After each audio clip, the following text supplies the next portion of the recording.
Bismillahirrahmanirrahim. Assalamu alaikum. Today's topic that is factors affecting the rate of enzyme section. ठीक है, कुछ ऐसे हमारे पास फैक्टर्स हैं जिसके में चेंज आने की वजह से इंजाइम की एक्टिविटी को वो अफेक्ट कर सकती है, मुतासर कर सकती है। इंजाइम जो है एक मखसूस टेम्परेचर पे और एक स्पेसिफिक पीएच पर काम करती है, और अगर इनमें से थोड़ा सा भी इनमें चेंज आ जाए, तब्दीली आ जाए, तो इंजाइम की जो कारकर्दगी है उसमें तब्दीली आ जाती है, उसमें चेंज आ जाता है, वो काम प्रॉपरली नहीं कर पाता। So will be discussing these factors today. सबसे पहला हमारे पास जो फैक्टर है दैट इज़ इंजाइम कंसंट्रेशन। ठीक है, इंजाइम्स की तादाद। अगर इंजाइम्स की हम तादाद बढ़ा दें, नंबर ऑफ़ इंजाइम्स बढ़ा दें, तो क्या रेट ऑफ रिएक्शन इंक्रीज़ होगा? क्या जो केमिकल रिएक्शन हो रहा है उसकी स्पीड बढ़ेगी? कुछ टाइम तक बढ़ेगी, जब तक कि वो इंजाइम्स एक इंजाइम एक सबस्ट्रेट के साथ अटैच ना हो जाए। और अगर सबस्ट्रेट हमारे पास 10 सबस्ट्रेट्स हैं, 10 मॉलिक्यूल्स जिन पे इंजाइम ने काम करना है, और अगर हम 10 से भी ज़्यादा इंजाइम की क्वांटिटी बढ़ा दें, उससे भी ज़्यादा नंबर में इंजाइम्स को बढ़ा दें, तो फिर उसके बाद केमिकल रिएक्शन में कोई चेंज नहीं आएगा, केमिकल रिएक्शन की स्पीड में कोई चेंज नहीं आएगा। क्यों नहीं आएगा?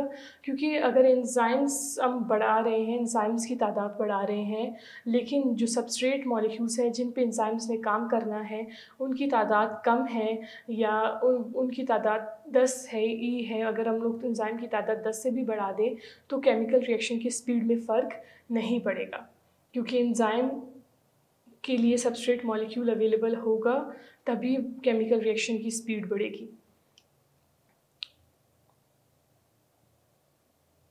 ठीक है, ये दिस डायग्राम शोज़ कि इंजाइम को नंबर्स में बढ़ाने से केमिकल रिएक्शन तेज़ हो रहा है, लेकिन जैसे ही अगर सबस्ट्रेट की कंसंट्रेशन कम हो जाए और उससे भी ज़्यादा अगर हम इंजाइम्स की तादाद बढ़ाएं, तो फिर वो केमिकल रिएक्शन की स्पीड एक जैसी रहती है, उसमें कोई तब्दीली नहीं आती, केमिकल रिएक्शन उसी स्पेसिफिक स्पीड में हो रहा होता है।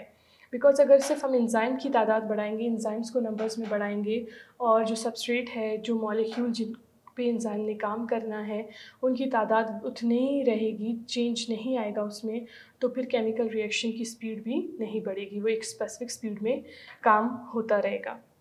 इसी तरह अगर हम देखें सबस्ट्रेट कंसंट्रेशन, ठीक है, सबस्ट्रेट कंसंट्रेशन वो मॉलिक्यूल्स जिन पे इंजाइम्स ने काम करना है, अगर हम सिर्फ सबस्ट्रेट की तादाद बढ़ाएं और इंजाइम्स का नंबर उतना ही रहे, तो ऐसा हो जाएगा जैसे अगर वर्कर्स की तादाद हम नहीं बढ़ा रहे और काम बढ़ा रहे हैं। ठीक है, तो एक टाइम आएगा कि वर्कर्स की तादाद नहीं बढ़ाएंगे और काम बढ़ाएंगे सिर्फ, तो काम की स्पीड नहीं बढ़ेगी।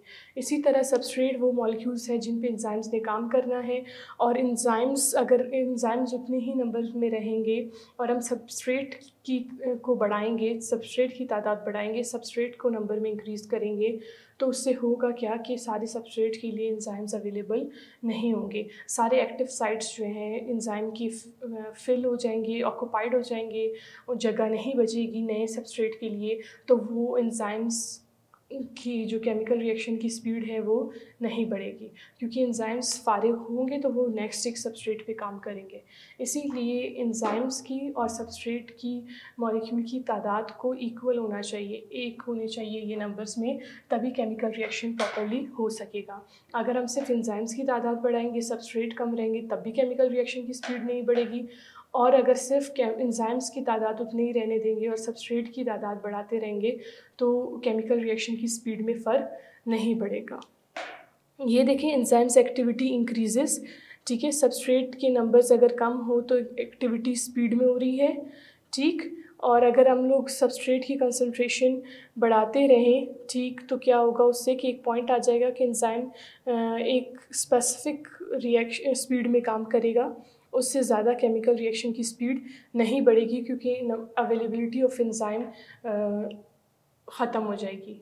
अगर सिर्फ सबस्ट्रेट जिस मॉलिक्यूल्स पे एंजाइम काम करता है सिर्फ उन्हीं की तादाद बढ़ाते रहेंगे, तो वो जो नए सबस्ट्रेट्स हैं उनके लिए एंजाइम अवेलेबल नहीं होगा, सारे एंजाइम्स के एक्टिव साइट्स ऑक्यूपाइड होंगे, तो नए सबस्ट्रेट के लिए कोई भी एंजाइम नहीं है जो इन पे काम कर सके, तो केमिकल रिएक्शन की स्पीड नहीं बढ़ेगी।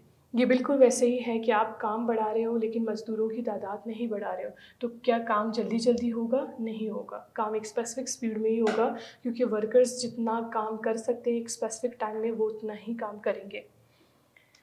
Now comes the temperature and the enzyme action, ठीक है? और एक एंजाइम एक मखसूस टेम्परेचर पे जाके सबसे अच्छा काम करता है, ठीक है? सबसे हाई स्पीड में काम करता है। फॉर एग्ज़ाम्पल एक एंजाइम है, ठीक है? वो हमारे ह्यूमन बॉडी की हम एग्ज़ाम्पल ले लेते हैं। जो ह्यूमन बॉडी है, जो इंसान है, उनके जो बॉडी के अंदर जो एंजाइम्स जो वर्किंग है, वो 37 डिग्री सेंटीग्रेड पे सबसे ज़बरदस्त काम करते हैं, सबसे अच्छा मैक्सिमम स्पीड बढ़ाते हैं केमिकल रिएक्शन की। अगर ये टेम्परेचर कम हो जाए तब भी एंजाइम की एक्टिविटी स्लो रहेगी, और अगर ये टेम्परेचर बढ़ा दी जाए, टेम्परेचर के बढ़ाने की वजह से क्या होता है कि एक एंजाइम एक ग्लोब्यूलर शेप में होता है, एक राउंड शेप, एक स्पेसिफिक शेप में है, और अमाइनो एसिड्स से मिलके बना हुआ प्रोटीन है। तो जैसे ही एंजाइम, जैसे एक प्लास्टिक को अगर हम हाई हीट में रखें तो वो डी शेप हो जाता है, उसकी शक्ल बदल जाती है। इसी तरह ये प्रोटीन से बना हुआ एंजाइम भी डी नेचर हो जाता है, इसकी शक्ल बदल जाती है, ये डी शेप हो जाता है, इसकी वो मखसूस शक्ल नहीं रहती इन high temperature, because of which जब एक्टिव साइट की वो स्पेसिफिक शेप ही नहीं रहती तो वो अपने सबस्ट्रेट के साथ अटैच नहीं हो सकते। जिन मॉलिक्यूल्स पे उन्होंने काम करना होता है एंजाइम्स ने, उनके साथ अटैच ही नहीं हो सकते, तो वो उन पे कैसे काम कर सकते हैं, ठीक है? तो टेम्परेचर बढ़ाने से, तब तक टेम्परेचर बढ़ाने से एंजाइम एक्टिविटी बढ़े, एंजाइम की एक्टिविटी ज़्यादा होगी जब तक ऑप्टिमम टेम्परेचर नहीं आ जाता। ऑप्टिमम टेम्परेचर क्या है? वो टेम्परेचर जिस पे एंजाइम सबसे अच्छे स्पीड में काम करता है, सबसे अच्छा काम करता है। जैसे कि हमने डिस्कस किया कि इंसानों के जो एंजाइम्स हैं, इंसान की बॉडी में जो एंजाइम्स वर्किंग है, वो 37 डिग्री सेंटीग्रेड पे, जो हमारा नॉर्मल बॉडी टेम्परेचर है, उस पे सबसे अच्छी स्पीड में काम करता है। लेकिन जैसे ही इससे ज़्यादा हो जाए टेम्परेचर बॉडी का, स्पेशली जब टेम्परेचर हो जाता है, बुखार हो जाता है, उसमें एंजाइम, इंसान की बॉडी का टेम्परेचर बढ़ना शुरू हो जाता है, ठीक है? उस टेम्परेचर में एंजाइम्स प्रॉपरली फंक्शनल नहीं है, और करते करते अगर टेम्परेचर बहुत ज़्यादा हो जाए तो एंजाइम की जो ख़ास शक्ल है, जिसकी वजह से वो अपने सबस्ट्रेट के साथ, अपने मॉलिक्यूल के साथ अटैच हो सकता है, जिस पे वो काम करता है, वो अटैच नहीं हो सकता। उसका जो एक्टिव साइट है वो एक स्पेसिफिक शेप में है, और स्पेसिफिक शेप अगर वो नहीं रही, बिकॉज ऑफ हाई टेम्परेचर वो डी शेप्ड हो जाता है, वो अपनी ओरिजिनल शेप में नहीं रहता, जिसकी वजह से एंजाइम अपने सबस्ट्रेट के साथ अटैच नहीं हो सकता, और केमिकल रिएक्शन की स्पीड कम होते होते होते बिल्कुल केमिकल रिएक्शन स्टॉप हो जाएगा। Enzymes are the most active at optimum temperature। जो ऑप्टिमम टेम्परेचर क्या है? जिस टेम्परेचर पे कोई भी एंजाइम सबसे ज़्यादा एक्टिव हो। Usually 37 degree centigrade in humans. जो ह्यूमंस हैं, जो इंसान हैं, उनकी बॉडी के अंदर जो एंजाइम्स वर्किंग है, वो 37 डिग्री सेंटीग्रेड पे सबसे ज़्यादा वर्किंग होंगे, सबसे ज़्यादा एक्टिव होंगे। Show little activity at low temperature. जब टेम्परेचर कम होता है, ह्यूमन बीइंग की एंजाइम्स की का टेम्परेचर अगर 37 से कम है तो उनकी एक्टिविटी स्लो होगी, बहुत कम एक्टिविटी होगी।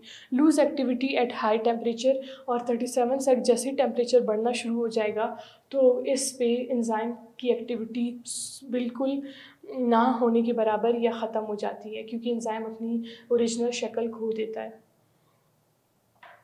और इसे कहा जाता है डीनेचरेशन। जब एंजाइम की शक्ल बदल जाती है, enzyme globular round specific shape में नहीं रहता, तो उस प्रोसेस को कहा जाता है डीनेचर।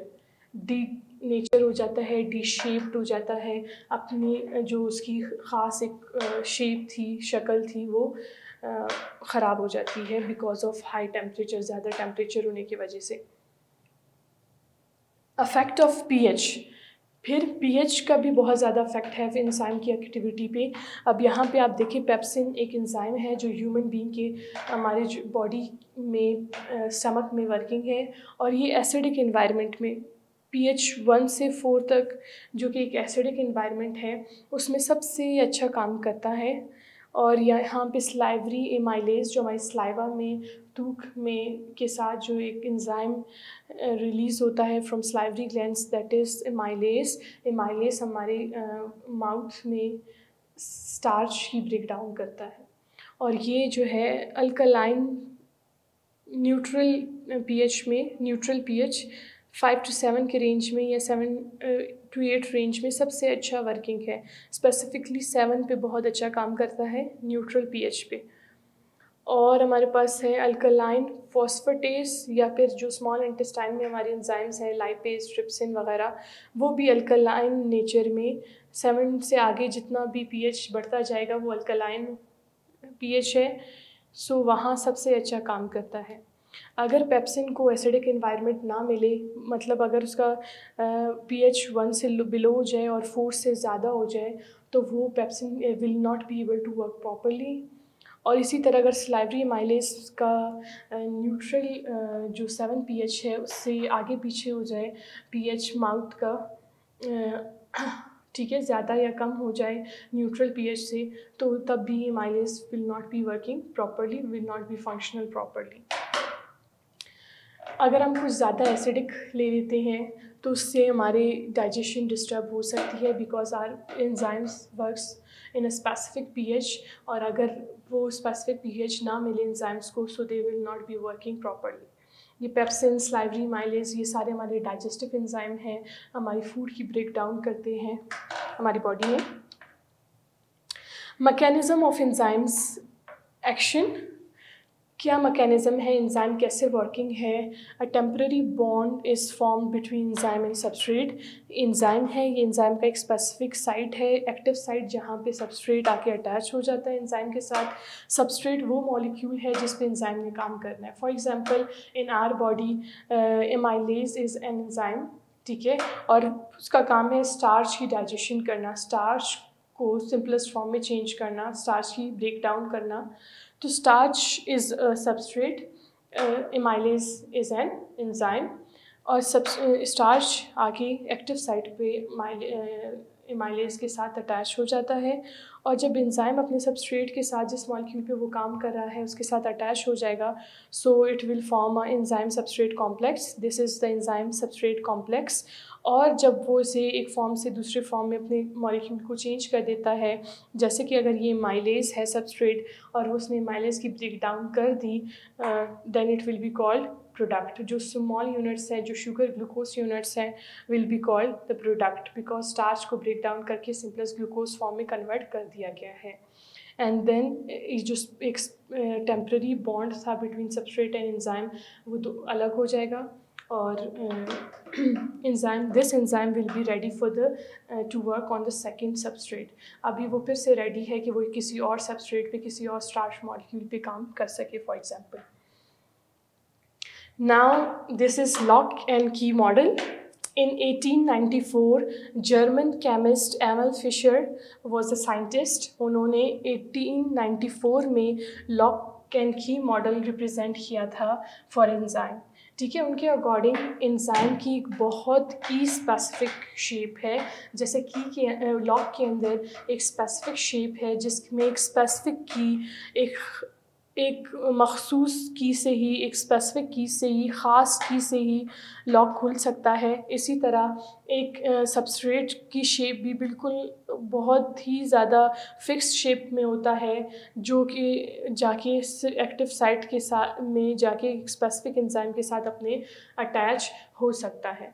इसी तरह जैसे एक स्पेसिफिक की लॉक में एंटर हो सकती है, इसी तरह एक सबस्ट्रेट, एक स्पेसिफिक शेप सबस्ट्रेट ही और एंजाइम के एक्टिव साइट में जाके फिक्स हो सकता है, बिकॉज एंजाइम का शेप, एक्टिव साइट का शेप और सबस्ट्रेट का शेप बिल्कुल मैचिंग होगा, एग्जैक्टली मैच होगा, तभी वो जाके अपने एंजाइम की एक्टिव साइट पर सबस्ट्रेट अटैच हो सकता है।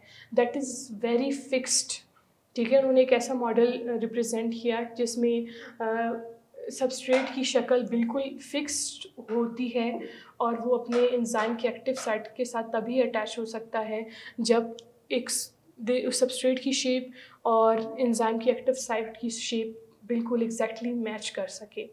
कोई और सबस्ट्रेट अटैच ही नहीं हो सकता इस एंजाइम के साथ because of its specific shape of active site. इसके एक्टिव साइट की स्पेसिफिक शेप के होने की वजह से कोई और एंजाइम कोई और सबस्ट्रेट एंजाइम के साथ अटैच नहीं हो सकता। Enzymes are very specific for their substrate. वो एक बहुत ही ख़ास और एक ही सबस्ट्रेट पर काम कर सकते हैं। वो हर एक सबस्ट्रेट पर हर एक मॉलिक्यूल पर काम नहीं कर सकते because of their different structure, their different shape. हर सबस्ट्रेट का अलग अलग शेप है और वो अपने ख़ास एंजाइम के साथ अटैच हो सकते हैं। जैसे कि एक स्पेसिफिक की ही एक लॉक को खोल सकती है, हर एक की से आप हर एक लॉक नहीं खोल सकते हो। दिस वॉज लॉक एंड की मॉडल। लेकिन उसके बाद इंड्यूस फिड मॉडल आया। जब एंजाइम्स पे फर्दर काम किया गया तो साइंटिस्ट ने एक और इन 1958 डैनियल कॉशलैंड ने एक और मॉडल इंट्रोड्यूस करवाया, that was induce fit model. इसमें क्या था कि थोड़ी बहुत एडजस्टमेंट पॉसिबल है। थोड़े बहुत मिलते जुलते सबस्ट्रेट जिनकी शेप में थोड़ा सा हल्का सा स्लाइटली डिफरेंस है वो जाके सब एंजाइम के साथ अटैच हो सकता है। ऐसा भी नहीं है कि बहुत ज़्यादा स्पेसिफिक सबस्ट्रेट जाके एंजाइम के साथ अटैच हो सकता है लॉक एंड की तरह। इस एग्जांपल में आप देख सकते हैं कि ये सबस्ट्रेट है, ये एक्टिव साइट है और ये जाके इस एक्टिव साइट पे अटैच हो गया। Enzyme changes shape slightly as substrate binds. थोड़ा सा शेप में फ़र्क है। ये देखिए, ये बिल्कुल बहुत ज़्यादा यू शेप में है और ये थोड़ा बोट शेप में है, ठीक है, बोट की तरह है।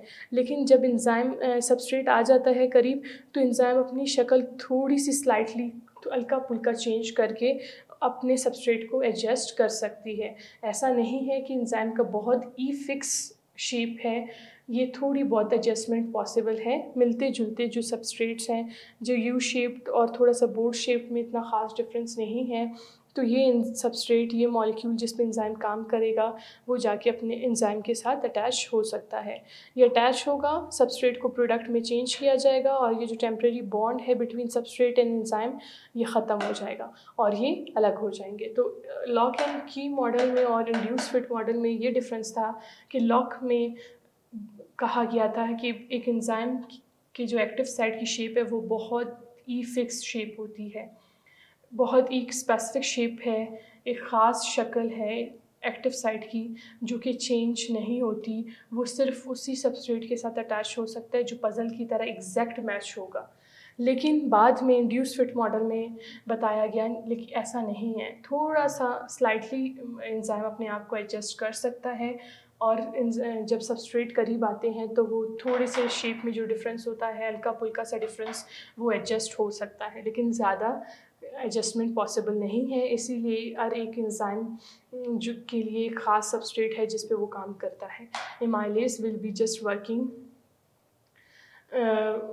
will be working on starch and lipase will just work on the lipid and will change that into fatty acid and glycerol। यहाँ पे आप देख सकते हैं स्पेसिफिसिटी ऑफ एंजाइम के एंजाइम बहुत ही ज़्यादा जो है अपने सबस्ट्रेट के साथ ही अटैच हो सकते हैं, वो हर एक सबस्ट्रेट के साथ अटैच नहीं हो सकते। जैसे कि एंजाइम प्रोटीएस है, वो जो है सिर्फ प्रोटीन के साथ अटैच हो सकता है और प्रोटीन को सिंपल अमाइनो एसिड्स में चेंज कर सकता है।